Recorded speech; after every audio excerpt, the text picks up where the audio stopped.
Good afternoon, everyone, and welcome to our webinar series, Hot Topics in Texas Digital Higher Education.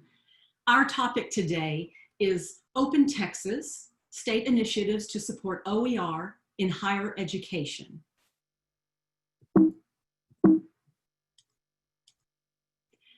I'm Judith Sebesta, Executive Director of Digitex, and I will serve as our moderator today.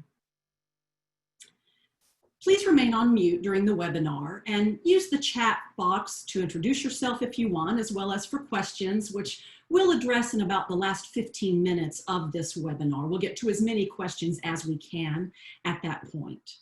Please note that this webinar will be recorded, archived, and available on the Digitex YouTube channel. And we also will have an evaluation form available on this webinar. All registrants will receive a link both to the recording as well as the brief evaluation form. So we appreciate it if you take a few moments to complete that evaluation form once you receive that link. And I'd also like to thank Rebecca Kadoff from CaptionSync for providing the live closed captioning today. It gives me great pleasure to introduce our speakers today. First, we'll have Dr. Kyla Torrey. Dr. Torrey is a program director at the Texas Higher Education Coordinating Board who works on state OER initiatives. She earned her BA from McGill University and her PhD from the City University of the New York Graduate Center. She's a former middle school teacher and also served as an instructor at Hunter College and Long Island University, where she trained pre-service special education teachers. Prior to that, Kyla was senior program officer at a foundation where she managed and evaluated domestic and international grants in the areas of education and human rights. Our second speaker today will be Carrie Gitz, who is the head librarian at Austin Community College Highland Campus. As the Library Services OER team leader, she is actively engaged in college-wide OER work, which supports and sustains the Z-degree pathways. She's a 2019 graduate of the prestigious Spark Open Education Leadership Program. She holds an MLS and an MA from the University of Wisconsin-Milwaukee and a BA from Augustana College. I'm pleased to turn it over now to our first speaker, Dr. Kyla Torrey.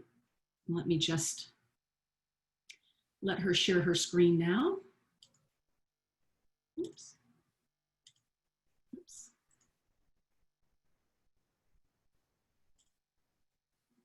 Okay.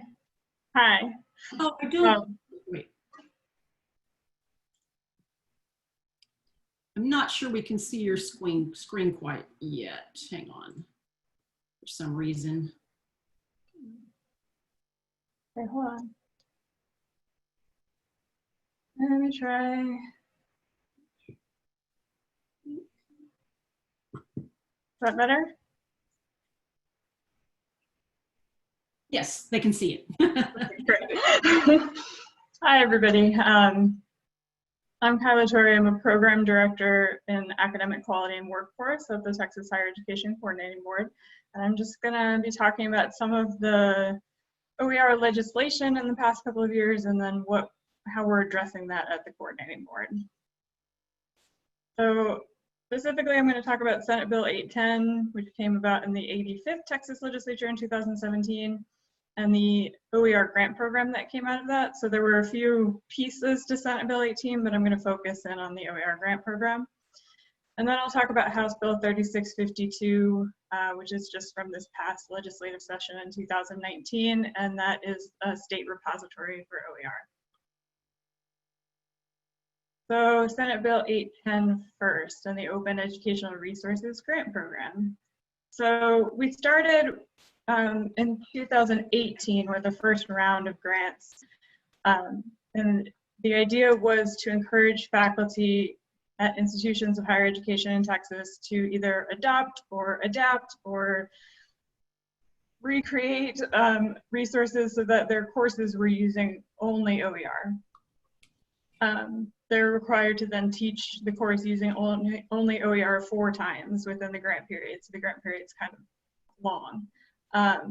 In this first round in 2018, we The grants were $8,000 for faculty who choose to modify resources or create resources for one course, and then $16,000 for faculty who did this for multiple courses. This grant program is a little bit unusual in that the funds are distributed directly to faculty. They don't go through the institution. So it's a grant to an individual rather than a grant to an organization or institution. For the 2018 awards, the application deadline was August 20th of 2018, and we received 41 eligible applications. 15 of those were selected for grants. So this grant period began in October of 2018 and will end August 31st, 2021. And the reason that it's so long is to allow for those 4 semesters or 4 terms where the faculty are teaching their course using the OER that they've either developed or curated or adopted. These are the faculty members who received the first round of grants in 2018, their institutions, and then the courses. We specified that the courses for this first round should be Texas core curriculum courses within the ACGM, which is the Academic Course Guide Manual. So all lower division sort of general education courses. And you can see that there are a variety of institutions, both 2-year and 4-year, and a variety of different courses that were selected for this first round.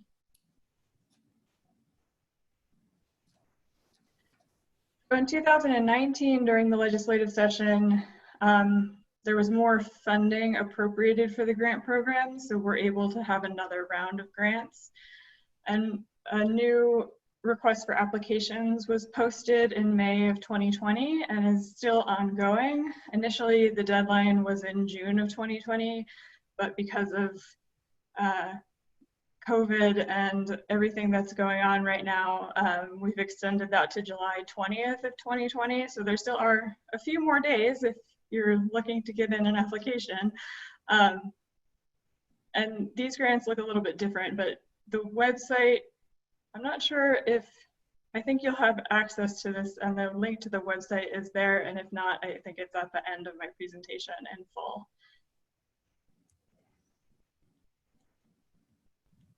So for this round of grants in 2020,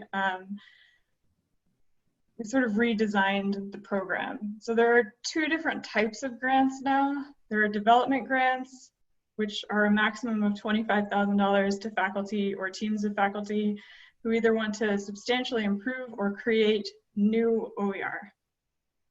And then there are implementation grants for up to $5,000 for faculty who are looking to sort of incorporate existing OER into their courses.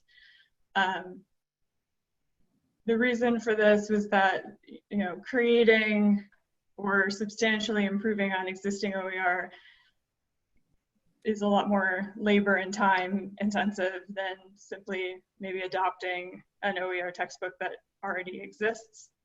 But there are, of course, things that faculty will have to do, even if just adopting a textbook in order to redesign that class so that it's only OER. And so those grants are meant to incentivize both of those things. So we expect to award approximately 5 to 6 of the development grants and then 20 to 25 implementation grants. And again, this grant period will be quite long because the faculty will be expected to teach the course using the OER resources, again, 4 times. So like I said, the RFA was published in May. The deadline is in a few days. We expect to announce grant awards in September. I'm hoping that that will still happen now that we push back the application deadline, but I expect at this point that we'll be able to announce in September, and then the grant period will end August 31st, 2023. Okay, now the state repository for OER that came out of House Bill 3652. In 2017 and 18, there was a feasibility study done about whether or not and how to create a Texas OER repository. What came out of that study was that we shouldn't try to design something from scratch. We should utilize a vendor or organization who are already doing this sort of work and who know the field. So we put out a request for bids and all of that, and the Institute for the Study of Knowledge Management and Education, or ISKME, who are the creators of OER Commons, were selected as the vendor to create a Texas OER microsite, as they call it, which is a separate site, not a subsite of OER Commons, but its own sort of Texas entity, which will be a repository for Texas OER.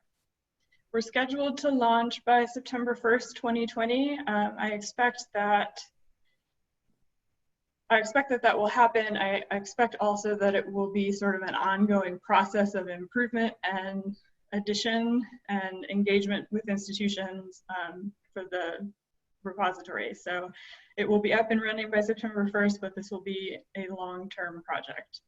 And of course, all the materials that are developed with the OER grants that I talked about will eventually be available through the Texas microsite, which, by the way, we're calling OER Text, the OER Text repository. So the website for the grant program is there. There's a specific email address for questions about the grants, and that's there.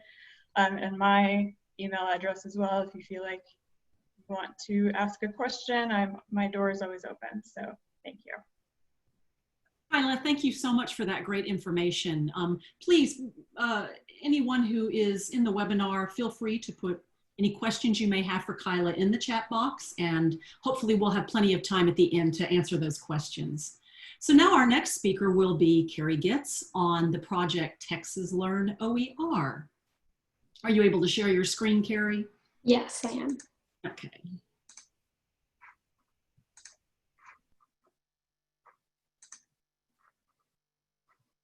Thank you. You're welcome. Good afternoon, everyone, and thank you to Digitex for the opportunity to share and update you all on the Texas Learn OER project. The next couple of minutes, I'm going to give you a little bit of an overview of how this all started, and we will do a live preview, a live demo of the current iteration of the Texas Learn OER. So I intentionally chose those 4 R's. I know that there are 5 R's related to OER, but the 4 R's of reuse, revise, remix, and redistribute are important because they really describe how this project came to be.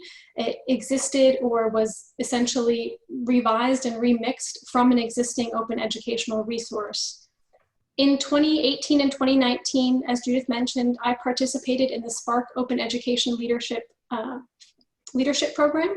And through that program, each of the fellows were asked to create a capstone project. And my capstone project at that time focused on creating online self-paced faculty training related to OER. This particular set of modules focused on an in-depth overview of key open education and open educational resources concepts. And it was meant to be used and consulted by faculty who were both new to OER and those who needed a refresher on some existing concepts or maybe some institutional policies related to OER. So my capstone for the Spark program was called ACC Learn OER. It was created for an Austin Community College audience, and it was released with an open license. It's important to note that the overall or the overarching goal of the capstone projects for Spark were designed to intentionally be produced not only for a local community, but to be created for reuse and possible adoption and modification. So again, this Texas Learn OER came out of an existing open educational resource and was meant to be expanded upon. And I like how in the curriculum for Spark, they describe that the capstone should be designed not only to achieve a concrete outcome by the end of the program, but also to produce an output that can be of value to a broader community. So this is what the ACC Learn OER looked like. It was created with Google Sites, and it was a set of 10 online modules. It, again, with an open license, was expected to be or allowed to be modified and reused by others. It launched at ACC in the fall of 2019, and since that time, 154 faculty at my institution have gone through the program, gone through the training. So in January of 2020, I contracted with Digitex to revise the original ACC Learn OER, to expand it and modify it to meet a broader audience for Texas. So I modified the original content to create a resource that not only could reach and speak to a larger audience in Texas, but also to really highlight some of the great work that is happening across the state as it's related to OER, as well as update and keep people informed about some of the OER legislation that Kyla also just talked about. This is the current version, and we will jump out to a live version of it in a minute, but this is the Texas Learn OER set of modules. It also was created in Google Sites for the time being. Future iterations might be in a different platform, but this is what we are currently using. Again, it's a set of 10 modules. And again, it is designed for both faculty, staff, and administrators. The 10 modules cover information on understanding OER, understanding the benefits behind using open educational resources, Creative Commons licensing, and finding and evaluating. There's a section on accessibility, creating and adapting, and then the last module does focus on open educational resources in Texas. These are the overarching learning outcomes that are identified throughout the modules, but each individual module has a set of specific learning outcomes that address the content covered in that area. So you can see it gives people an opportunity to define and understand what OER are, but then it also gives folks an opportunity to create resources. There's some interactive activities, and it gives individuals an opportunity to learn more about what is happening across the state. Participants who go through the modules have an option to complete a final assessment. The final assessment with an 80% or higher will automatically generate a certificate from Digitex.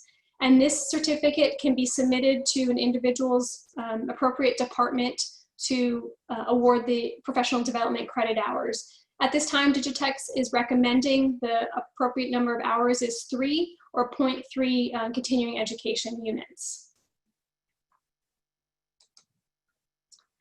Before we jump out to a live version of the Texas Learn OER, I want to acknowledge and personally thank all of the peer reviewers that spent time and their effort going through the modules, giving us feedback, updates, corrections, revisions. This allowed us to improve the content and improve the overall delivery of how this will be available to all of you soon. We are on track for a launch in August for this to be available statewide. So again, I just want to thank the peer reviewers from that you see on the slide here for giving their feedback and their input. So I'm going to jump out to the Texas Learn OER site, and I'll walk you through just a couple of modules, how things are laid out, and you'll see some of the content that's available there.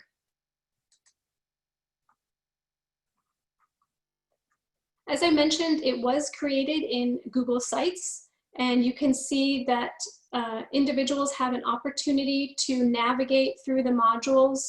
It is self-paced, so individuals can go back and forth to modules as often as they need, but they can use the table of contents on the left-hand side to navigate through the different sections.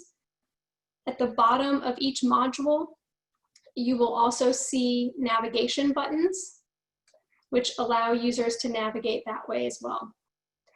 Each module is set up in a similar fashion by starting off with the learning outcomes and then delivering the content below. On the copyright and attribution section, there is information on suggested attribution for reuse, acknowledgement of the reviewers, acknowledgement of the Digitex staff. But I also want to point out that there is a Google Doc version of all of the content and the modules linked as well.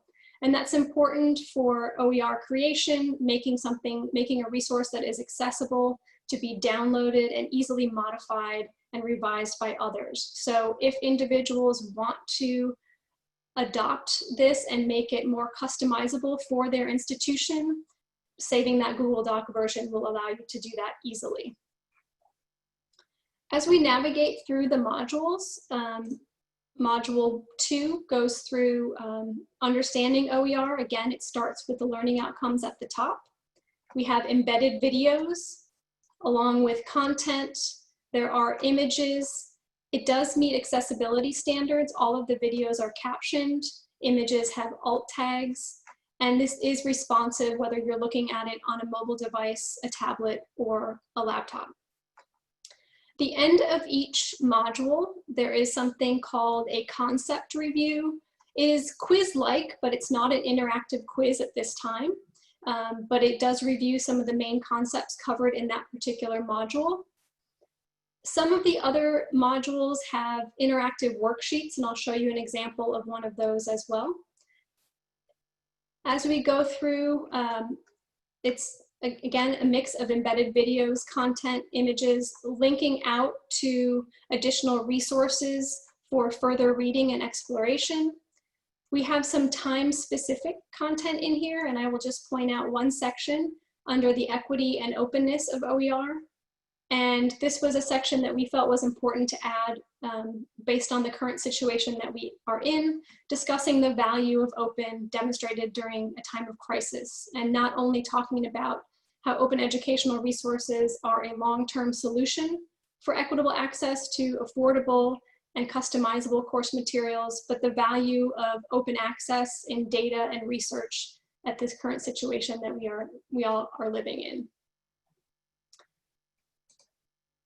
Under the example of the finding and evaluating, this is a two-part module, and this is one of the modules that has examples or options for interactive worksheets.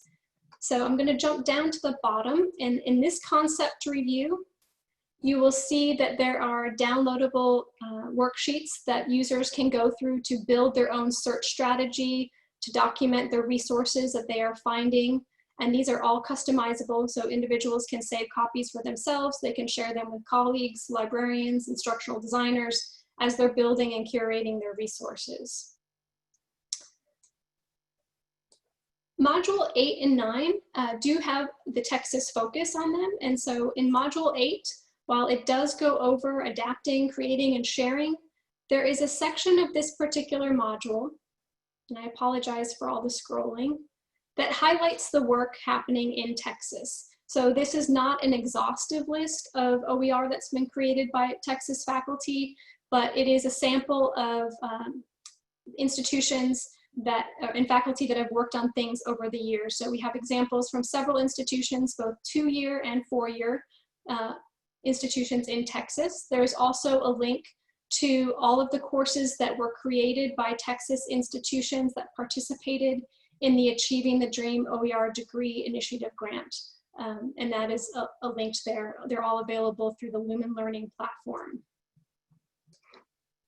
Module 9, as I mentioned, has the very specific Texas emphasis and focus. So we've added information from the landscape study that Digitex, Texas Higher Education Coordinating Board, and ISKME partnered on in 2019.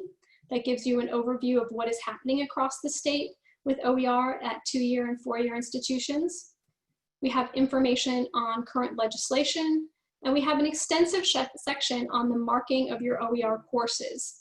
We've linked out to information that Digitex provided, which was a webinar earlier this year, and the Texas Toolkit for OER course marking, and the most recent publication that was expanded upon from that Texas Toolkit, and it's the Open Educational Resource on Marking Open and Affordable Courses, a collection of best practices and case studies from not just Texas, but across the country.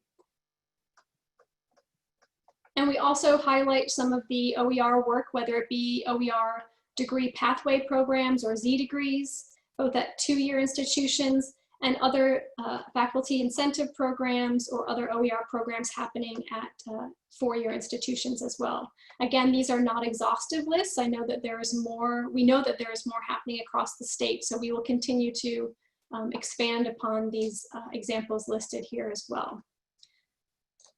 And then the last module is the final assessment. Again, you can take the final assessment as many times as needed to earn that 80% or higher. Once you achieve the 80% or above, that certificate will be automatically generated. And then you can turn it into those that record your professional development credit to get your hours of professional development or continuing education credit. So I will end there. I just want to leave with the comment that I think this project really speaks to how an open educational resource that was in one version or maybe a first draft version can be modified and refined and really reused, revised, remixed, and redistributed to reach a larger audience, and that really enhances the content. So thank you. Carrie, thank you so much. I want to say that Digitex is so excited about this project, and it really is in large part to Carrie's work that she has done. She has been such a generous partner in this work, and we really appreciate that. I also do want to thank those peer reviewers that Carrie mentioned who provided peer review of this work. And another thing that I want to say before we get to Q&A is that this is not live yet. We had a good question from Jenny there about that. So we don't have the link live yet, but I think we're on track for our launch date, our projected launch date of early August. This will be available through the Digitex website, and you can see the URL there on your screen, www.digitex.org. We'll have it on the homepage as well as our OER page. And we'll also be sending out in a variety of Google groups and lists. But if you would like us to send you a link directly, please feel free to email me. My email address is there on the screen. And we'll be sure to build a list of those who are interested in finding out when this is launched. We'll let you know the day that it does. We'll be happy to do that for you.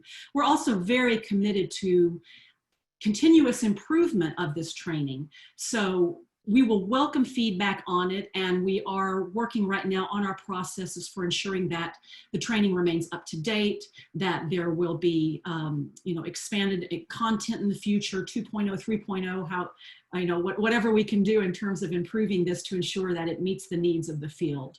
So I just wanted to say that as well. And on one other note, Carrie had mentioned that this began out of her participation in the Spark OER Leadership Program, and I'm pleased to report that our very own Associate Director, Ursula Pike, has been selected for the 2021 cohort of that leadership program, and it is her plan to create a project for Digitex and obviously for the world. It will be openly licensed that will focus on equity in OER. So Ursula, congratulations on being selected for that program. We're very excited.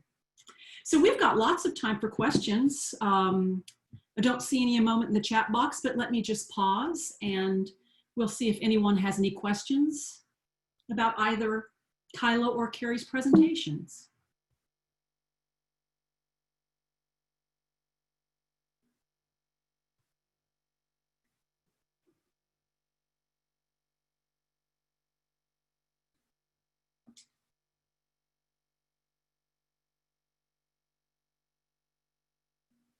No questions so far. Let me just in case Kyla and Carrie had any questions for each other or any other information that they wanted to give. If not, I think we're going to be, oh, here we go. Here, one came in. Looks like, Kyla, this is for you. Do you put together a grant review committee, and what's the criteria for participation? We do, yes. So according to the statute, the grants have to be reviewed by 3 expert reviewers. And so we took that to mean faculty who teach or who are eligible to teach the courses that are in the Texas core curriculum. since those are the courses that we're sort of focusing on for the grant program, at least at this point. And so we sent a call for faculty reviewers, or for nominations for faculty reviewers to the institutions, and there will be 3 evaluating each grant application. It's possible that there will be a second call coming for that, dependent on you know, the topics of the grant applications and all of that. So if you're interested, keep an eye out, and perhaps you can be a faculty reviewer for the grant program. Thanks, Kyla, and thanks, Sophie, for the question. And it looks like Erin has one. Other than the grant awardees, Kyla, looks like this is for you again. What other OER will be in our OER Commons microsite? Erin, you must be in Texas. Also, will it have a snappy name? I like that, snappy. I think Kyla did mention the name, but Kyla, go ahead. Yes, it's called OER Tex, OERTX. And so we're starting with the grant awardees and some resources that we will sort of transfer from the OER Commons main site. Those resources, we're in the process of sort of strategizing how best to do that, but one way that we're looking at it is the resources that are already most used by Texas, by users in Texas. So that may be a way we go. Right, so that's where we'll start. And then in the fall, most likely we'll start a sort of a campaign to get resources that are already being used at the institutions, and to have faculty who are already using OER upload them to the site. This is, like I said, this is going to be a sort of a long process of trying to create a culture of using the repository across the state, and so it will be an ongoing effort to get more resources in there.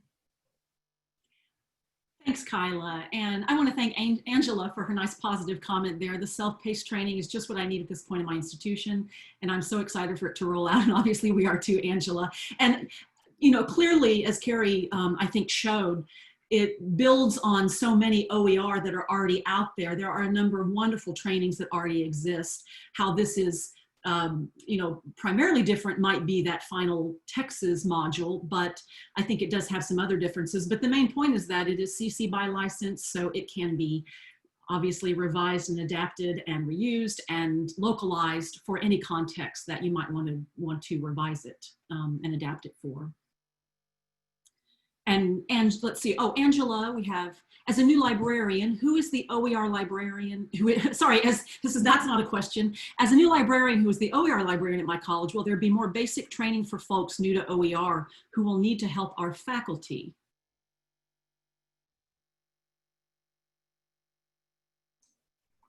I can share a little bit. I mean, there are, if you look at when the modules are out, some of the beginning modules for the Texas Learn OER are basic in nature, the introduction and the, you know, why OER. But there are a lot of great resources out there for librarians. And I know there are a couple of librarian toolkits out there for, you know, learning more about OER and working with faculty on OER, and I'm happy to share those with you. I know actually one of the Spark the person I mentored this year in the Spark program created such a thing for librarians. So there are lots of tools out there for librarians to learn more about it. And I myself, when I started working with OER, was new to it all and sort of was self-taught about everything. So I know what that experience feels like. Angela, congratulations, by the way, on being a new librarian and on being the OER librarian at your college. I'm glad that your institution recognizes the importance of OER, and we really appreciate librarians at Digitex and recognize that they have been in many ways at the forefront of the OER movement and working to support faculty and others who use OER. So thank you. And Angela Lucero says, I have an OER incentive program at my institution. They'd love to put those finished products in OER text. That's wonderful. And Bruce has a question for you, Kyla. Will the OER repository allow adding metadata and a link if the OER is curated in another repository? Good question, Bruce. Yes, so there will be two ways to add content to the site. One is to use the tool, the authoring tool that's within the site, and one is to link existing content that's housed somewhere else. That's great, and I see that Bruce has mentioned that if your institution is a member of Texas Digital Library, who I'm going to mention in an announcement in just a minute before we end, TDL has started an OER ambassador program to provide guidance and help. The TDL are great friends of ours, and we're collaborating on a project with them here soon. And we've got Angela says she'd love the links. Faculty are starting to ask questions, and I want to be able to help them. Good for you, Angela. Sophie has another question. Will grant recipients be required to author through their new microsite, or do they have more options through your new microsite, Kyla, or do they have more options in how they author their projects? So they're not required to author through the microsite. They can author however they like. It may be easiest for them to author through the microsite, since they will be required to put those resources in the microsite at some point. But they're not required to use the authoring tools. Good, thanks, Kyla, and thanks for that great question, Sophie. So let's just pause, see if there's any other questions, since we still have a bit of time. Although I'm sure if we end early, nobody's going to protest too much. I know how busy we all are right now. I hope everyone is finding a little time this summer to relax some and get a breather before the onslaught of what is sure to be an incredibly complicated fall for all of us in higher education and education in general.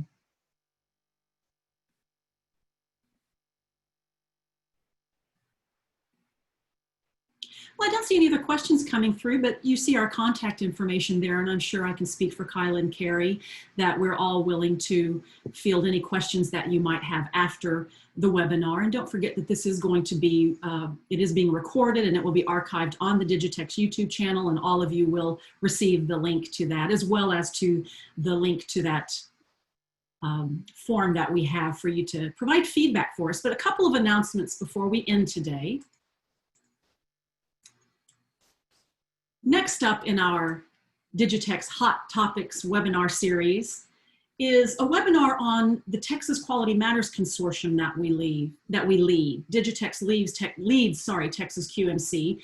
And in this webinar, we'll be showcasing best practices. So stay tuned for more information, including speakers, date and time, and registration. This is a bi-monthly webinar series, so the next one will be in a couple of months.